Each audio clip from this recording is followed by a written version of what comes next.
తమిళనాడు కరూర్ తొక్కిసలాట కేసులో కీలక పరిణామం చోటు చేసుకుంది. ఈ కేసును సీబీఐతో దర్యాప్తు చేయించాలని సుప్రీంకోర్టు ఆదేశించింది. సీబీఐ విచారణను సుప్రీంకోర్టు మాజీ న్యాయమూర్తి జస్టిస్ అజయ్ రస్తోగి పర్యవేక్షించనున్నారు. సెప్టెంబర్ 27న నటుడు విజయ్ రాజకీయ పార్టీ ర్యాలీలో తొక్కిసలాట జరిగింది. ఈ ఘటనలో 41 మంది చనిపోయారు. కరూర్ తొక్కిసలాటపై మద్రాస్ హైకోర్టు సిట్ దర్యాప్తుకు ఆదేశించింది. హైకోర్టు ఉత్తర్వులను సవాల్ చేస్తూ టీవీకే పిటిషన్ దాఖలు చేసింది. దాంతో సీబీఐ విచారణకు ఆదేశించింది ఉన్నత న్యాయస్థానం.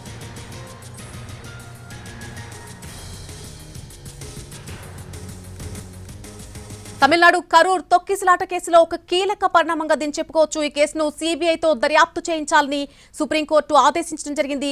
ఇదే విషయానికి సంబంధించి పూర్తి అప్డేట్ మా ప్రతినిధి రాజు అందిస్తారు. రాజు, ఎట్టకేలకు టీవీకే పిటిషన్ కి అనుకూలంగానే ఈ తీర్పు వచ్చిందనుకోవచ్చా? సీబీఐతో దర్యాప్తు చేయించాలని సుప్రీంకోర్టు ఆదేశాలు జారీ చేయడంతో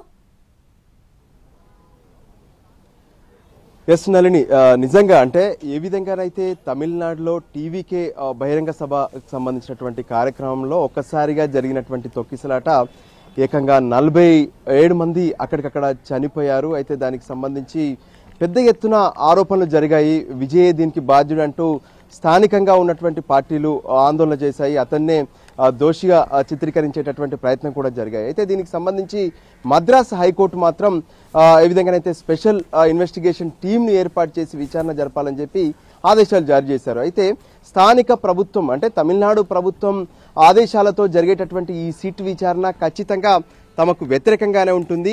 ఏదైతే ఈ టీవీకే బహిరంగ సభలో జరిగినటువంటి తొక్కిసలాటలో కుట్రపూరితమైనటువంటి కోణాలున్నాయి. తమకు వస్తున్నటువంటి ప్రజాదరణను తట్టుకోలేకనే ఏదో ఒక కుట్ర జరిగిందనే విషయాన్ని కూడా విజయ్ స్పష్టం చేసినటువంటి పరిస్థితి ఉంది. టీవీకే పార్టీకి సంబంధించినటువంటి నేతలంతా కూడా ఇదే విషయాన్ని స్పష్టం చేశారు. సో దానికి అనుగుణంగానే సుప్రీంకోర్టును ఆశ్రయించారు. సుప్రీంకోర్టు కొద్దిసేపటి క్రితమే ఈ కేసుకు సంబంధించినటువంటి విషయంలో కీలక ఆదేశాలను జారీ చేసింది. కరూరులో జరిగినటువంటి ఈ తొక్కిసలాట ఘటనను మొత్తం కూడా సిబిఐ విచారణ జరపాలనే విషయాన్ని స్పష్టం చేసింది. అంతేకాదు ఈ విచారణ మొత్తం కూడా మాజీ జస్టిస్ అజయ్ రస్తోగి నేతృత్వంలో జరగబోతుంది.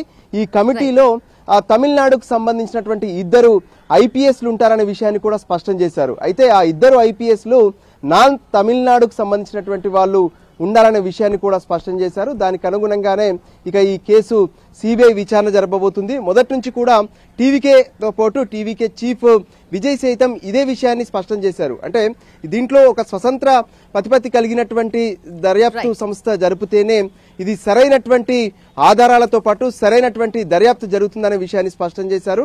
దానికి అనుగుణంగానే సుప్రీంకోర్టులో టీవీకేకు అనుకూలంగానే ఏదైతే తీర్పు వచ్చిందని చెప్పుకోవచ్చు. ఇక పైన ఈ కరూర్ సంబంధించినటువంటి ఘటనను మొత్తం కూడా సిబిఐ విచారణ జరపబోతుంది. ఇప్పటి వరకు సిట్ దర్యాప్తు చేసినటువంటి ఆధారాలను వాళ్ళ రిపోర్ట్ను మొత్తం కూడా సిబిఐ హ్యాండ్ ఓవర్ చేసుకుని మళ్ళీ మొదటి నుంచి ఇక సిబిఐ కరూర్ సంబంధించినటువంటి తొక్కిసలాట ఘటనను మొత్తం కూడా విచారణ జరపబోతుంది.